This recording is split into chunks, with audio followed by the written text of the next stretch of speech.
পুলিশল football মাঠ থেকে দেখতে পাচ্ছেন 8 দলীয় একদিনের ফুটবল প্রতিযোগিতা। পুলিশল সম্মিলিত সংঘের পরিচালনায় একদিকে সাদা জার্সিধারী, একদিকে সবুজ জার্সিধারী দল। দেখতে পাচ্ছেন আধারের আলো সাবির লালু একাদশ ফুটবল টিম পুলিশল। দেখতে পাচ্ছেন সিমলাপাল তাজ একাদশ ফুটবল টিমকে আপনারা দেখতে পাচ্ছেন। প্রথম বল শট করতে চলেছে আধারের আলো সাবির লালু একাদশ ফুটবল টিম। সৌরভ 5-5 টাই বেকার শুট আউট। অভিজিৎ ঘটক ফেসবুক পেজ থেকে আপনারা দেখতে পাচ্ছেন।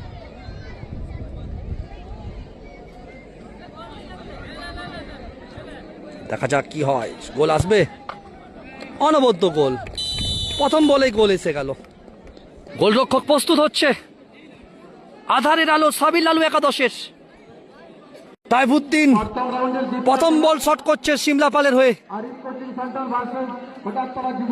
আপনারা জানেন এরা বাঁকুড়া ডিস্ট্রিক্টের বিভিন্ন খেলায় তারা রানিং প্রথম বল শট করছে, কিন্তু আমরা খুব সৌভাগ্যবান আমরা অনবদ্য গোল একমাত্র অর্থাৎ